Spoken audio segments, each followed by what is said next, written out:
ये तो उतार लिए ना, हाँ तो बना दे गांधी का चिट, हाँ। तो देखिए आज जो हम लोग पढ़ेंगे क्लास 7 का सामाजिक आर्थिक एवं राजनीतिक जीवन विषय है ना, और इस विषय को बढ़िया समझना है। आपका आज पढ़ना है लोकतंत्र में समानता। लोकतंत्र में समानता, जो भारत का संविधान है उसमें सभी लोगों के लिए एक समान व्यवस्था है, जीने का, रहने का, खाने का, बोलने का। अब इस लोकतंत्र को हमको समझना। लोकतंत्र, लोकतंत्र, लोक माने होता है जनता, और तंत्र मतलब होता है शासन, माने अप्रत्यक्ष रूप। ये जो सरकार है वो जनता ही सरकार को बनाती है, जनता ही सरकार को बनाती है।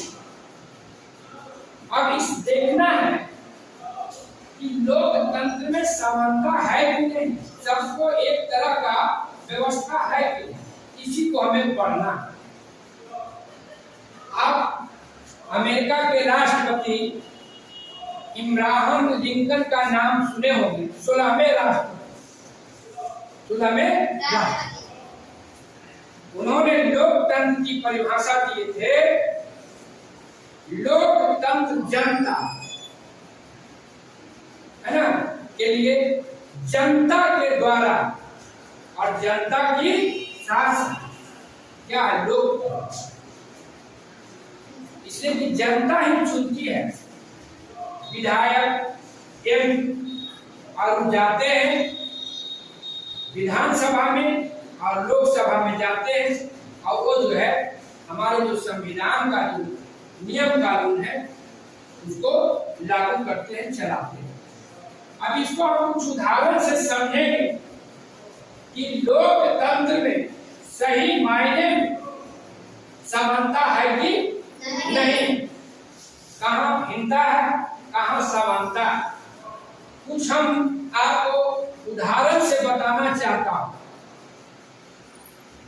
आपका देखे हुए विद्यालय में हमेशा वोटर कार्ड बनता है ना, पहचान पत्र। पहचान पत्र की क्या जरूरत? आपको कोई बच्चे बताइए, खड़ा होकर।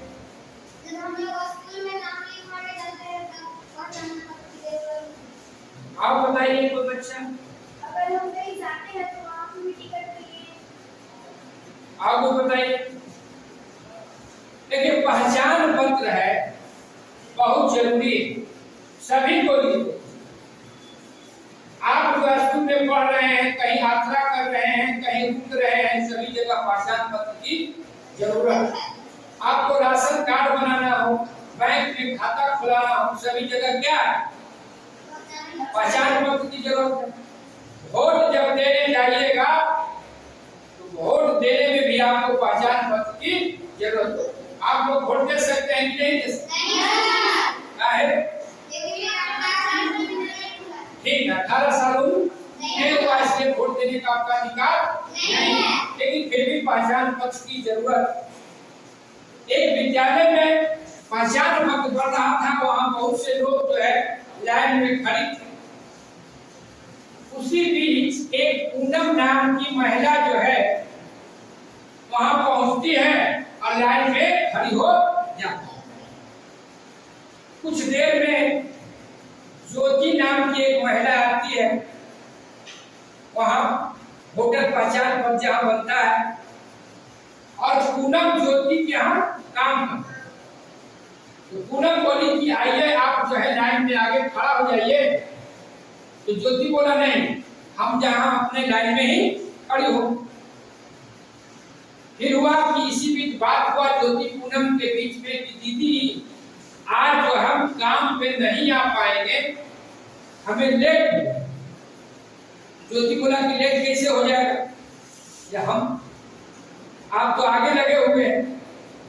फिर भी वो गरीब आदमी था, वोटर कार्ड बना, है ना। एक दूसरा उदाहरण आओ समझिए, तब आपको लोकतंत्र में समानता असमानता की बात को समझ में आए, है ना। पूनम, है ना, और जो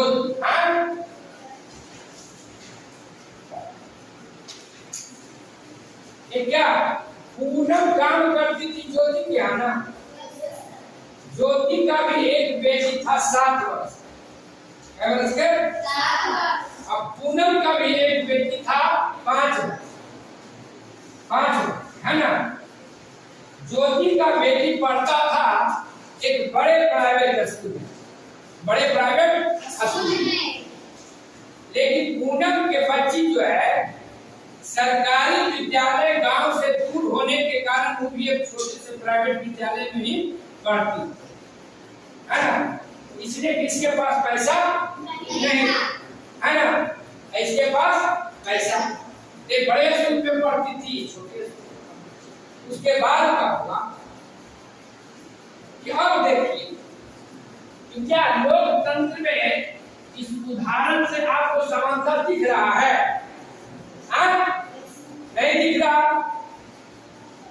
वोट देने का अधिकार गरीब हो चाहे अमीर हो, आर्थिक रूप से संपन्न हो या आर्थिक रूप से पिछड़ा हो, सभी का वोट का जो है बराबर वैल्यू है ना। एक वोट का बड़ा आदमी भी एक वोट देगा और एक वोट छोटा आदमी देगा, दोनों का वोट का मान बराबर है ना, कम बेसी तो नहीं होगा। लेकिन यहाँ क्या दिख रहा? वोट देने में समानता है, लेकिन अधिकार में क्या दिख रहा? असमानता दिख रहा है ना। रोजमर्रे की जिंदगी में आज भी देखिए तो बहुत से लोगों को जो समानता है लोकतंत्र में वो समानता नहीं दिख रहा है ना। क्या आपका ये पूनम और ज्योति का उदाहरण से स्पष्ट हुआ, उसका बच्चा है ना जैसा स्कूल में चाहिए पढ़ना उसा स्कूल में नहीं पढ़ रहा है, तो क्या है असमानता, है ना। और वोट देने का अधिकार एक है। राष्ट्रपिता महात्मा गांधी का अफ्रीका प्रवास की आपको कहानी हम बता। अफ्रीका प्रवास की कहानी, राष्ट्रपिता महात्मा गांधी अफ्रीका प्रवास पे जा रहे थे, ठीक है, और उन्होंने प्रथम श्रेणी का टिकट कटा के प्रथम श्रेणी के डिब्बे में सफर कर, है ना। डरबन से विक्टोरिया जा रहे, डरबन से विक्टोरिया जा रहे। उस समय क्या हुआ, अफ्रीका में चल रहा था रंग भेद की लड़ाई, गोरे और काले के बीच लड़ाई चल रही। जब ट्रेन में सफर कर रहे थे तो वहां पुलिस पहुंचा, गोरे पुलिस, और राष्ट्रपिता महात्मा गांधी से कहते हैं कि आप यहां से चले जाइए तृतीय श्रेणी के टिकट। राष्ट्रपिता महात्मा गांधी ने कहे कि ऐसा कैसे हो, जब हम टिकट कराए प्रथम श्रेणी का तो हम तृतीय श्रेणी में क्यों जाएंगे। लेकिन उन्होंने सिपाही नहीं माना, और जब आगे बढ़ा ट्रेन तो पुलिस बुलवा, और पुलिस बुला के आपको माटी वर्ग के समीप पुलिस से उनके सामान को भिजवा दिए और उनको भी ट्रेन से उतार दिया। लेकिन राष्ट्रपिता महात्मा गांधी ने जब उनको मानवीय ठेस पहुंची, है ना, मानवता पर ठेस पहुंची, तो उन्होंने इस व्यवस्था के खिलाफ संघर्ष शुरू क्या शुरू संघर्ष करना शुरू, है ना। इसलिए आपको अपने अधिकार के बारे में समझना, जब अधिकार जानिएगा तब आप अपने प्राप्त करिएगा, समाज को जानिएगा।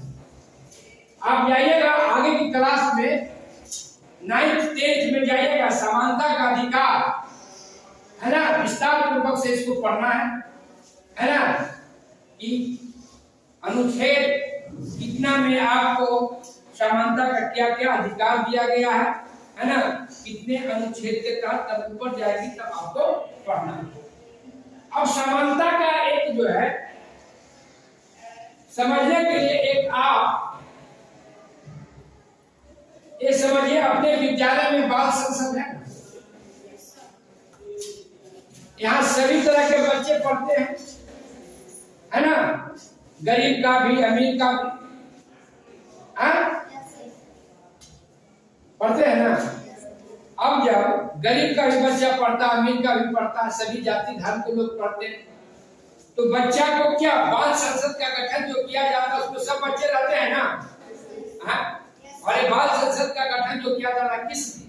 इसलिए बच्चा जो है लोकतंत्र के बारे में, लोकतंत्र में क्या अधिकार है उसको समझ पाए, और साथ साथ जो उसकी अभिव्यक्ति क्षमता है, बच्चों का जो विकास होना है उसके माध्यम से, मंच के माध्यम से हो, है ना, एक बाल संसद मंच के माध्यम से, है ना। इसमें भी मंत्री है ना, प्रधानमंत्री होते हैं, उप प्रधानमंत्री होते हैं ना, शिक्षा मंत्री है ना, उप शिक्षा मंत्री है, संस्कृति एवं स्वास्थ्य मंत्री है ना, सफाई मंत्री सब है ना।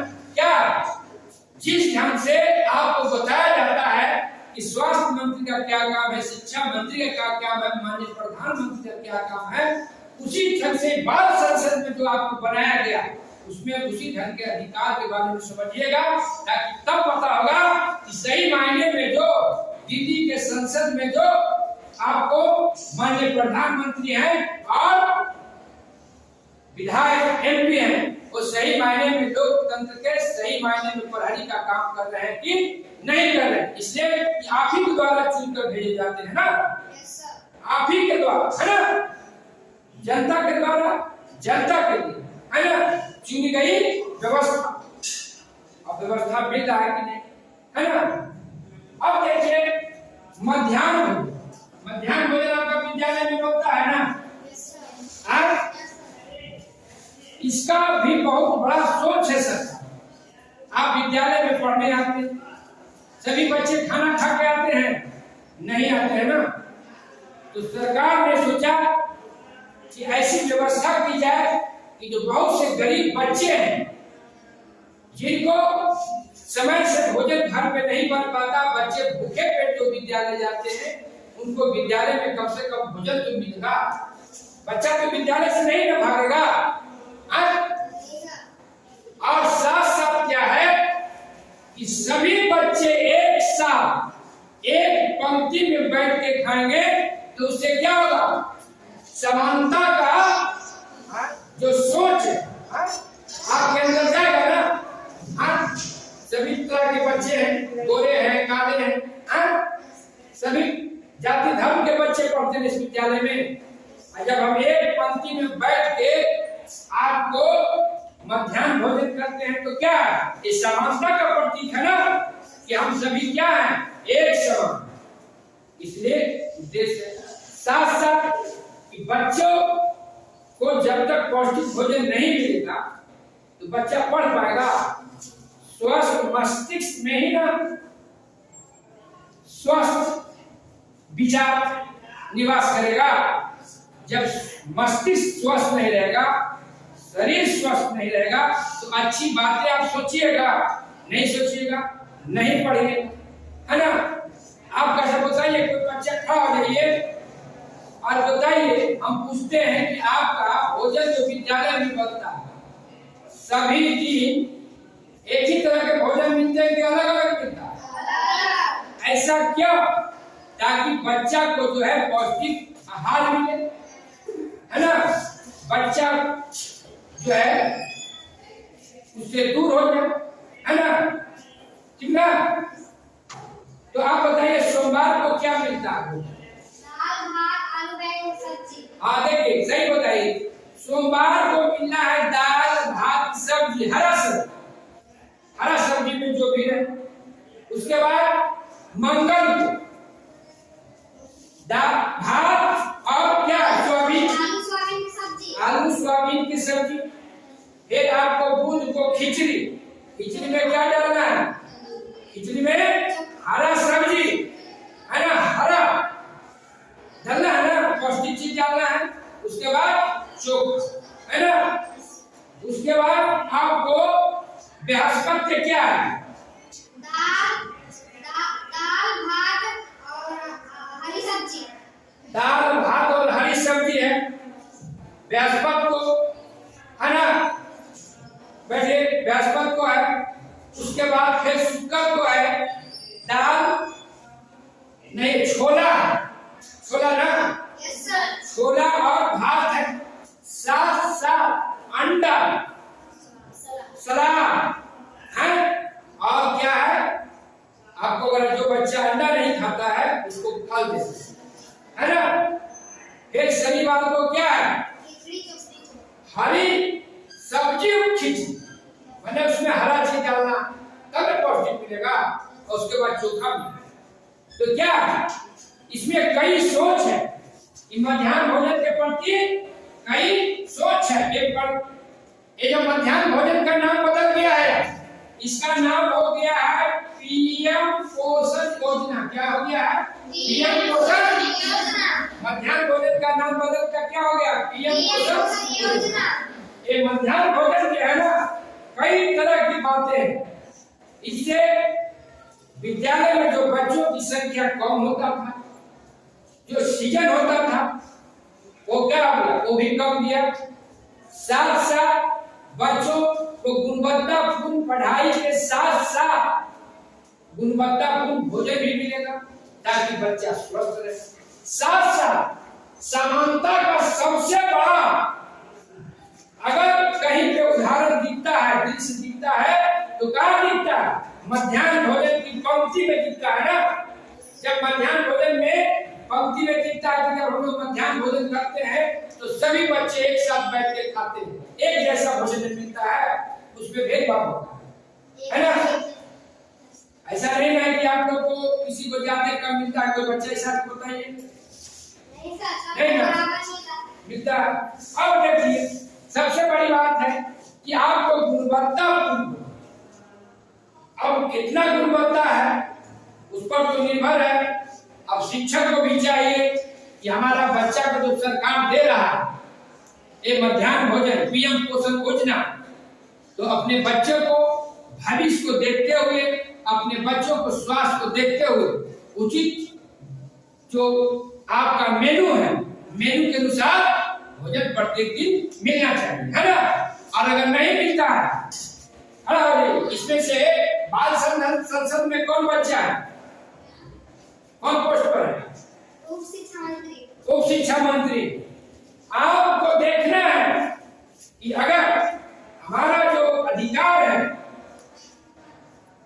मिल रहा है कि नहीं। अगर मध्याह्न भोजन आपको मेनू के अनुसार नहीं मिलता है तो आप जो है बाल संसद जो है इसमें बैठक करिए। अब बैठक करके आप क्या कमी है वो आप शिक्षक को और विद्यालय को, प्रधान को बताने के काम करना है ना। इसीलिए बनाया गया है बाल संसद, है ना। बाल संसद किस लिए बनाया? आप अपने अधिकार के प्रति जानिए। लोकतंत्र में क्या आपका अधिकार है ना। अधिकार को जानिएगा तब ना। आपका विद्यालय में खेल हो रहा है कि नहीं, खेल सामग्री है कि नहीं है, आपका विद्यालय पठन पाठन हो रहा है कि नहीं हो रहा है, आपका विद्यालय समय से खुल रहा है कि नहीं, कि किसको देखना है? बाल संसद को देखना है। और बाल संसद को इसको अपने विद्यालय में लागू कराना है ना। इसलिए आज के बच्चे आपके कल के भविष्य है। जब यहाँ सीखिएगा तो आप भी क्या बनिएगा? महात्मा गांधी जैसे क्या होइएगा? महात्मा गांधी ने जब आपको संघर्ष किए, है ना, रंगभेद के खिलाफ, ये ना, तो आपको भी ना, अगर लोकतंत्र में जो अधिकार है बच्चों को, बड़ों को नहीं मिल रहा तो उसके खिलाफ क्या करना? अपनी आवाज को बुलंद करना है ना। दलित और महादलित, है ना, बनाया गया अभी बिहार में, बनाया बिहार सरकार में, जो समाज के दबे पिछड़े लोग, उसमें भी कुछ बहुत पीछे थे। उसके लिए बिहार सरकार ने कुछ अलग जातियों को महादलित वर्ग में रखे, इसलिए उसको भी जो है विकास की ओर लाया, है ना। उसका भी आपको सामाजिक और आर्थिक स्तर में विकास हो, इसके लिए दलित और महादलित विभाजन है ना। लेकिन सबसे बड़ी समझना है कि आज जो हम इस विषय को पढ़ रहे हैं, लोकतंत्र में समानता, तो हमको लोकतंत्र में समानता कहाँ है, नहीं है, उसको हमको समझना है। और अभी समाज में जो गरीबी और बेरोजगारी है ना, उसको भी समझना है ना। क्यों है गरीबी और बेरोजगारी? हम जब शिक्षित बनेंगे है ना, तब ना हम रोजगार प्राप्त करेंगे। इसलिए पढ़ेंगे, लिखेंगे है ना, अपना अधिकार को जानेंगे। तो देखे अभी जो पूनम और ज्योति की कहानी था ना, कि वोट देने में क्या है, समानता है, लेकिन अधिकार की बात में समानता नहीं रखा है। जैसा विद्यालय में ज्योति का बच्चा पढ़ रहा था, और सब विद्यालय में आपको पूनम की बच्ची नहीं पढ़ रही थी, असमानता था। इसलिए जो लोकतंत्र में समानता है उसको हमको समझना है, जानकारी प्राप्त करना है, अपने अधिकार के प्रति हमें आवाज को बुलंद करना है ना। अब आगे जो हम लोग पढ़ेंगे, आज जो है भाग 1 में आपका इतना है, भाग 1 में इतना ही, और भाग 2 में हम पढ़ेंगे कल विश्व स्तर पर समानता के ऊपर। विश्व स्तर पे एक हम बताएं अपने देश और राज्य की विश्व स्तर पर क्या समानता है ना, कैसे उसको दूर किया गया, इसके बारे में हम लोग पढ़ेंगे भाग 2। चलिए आज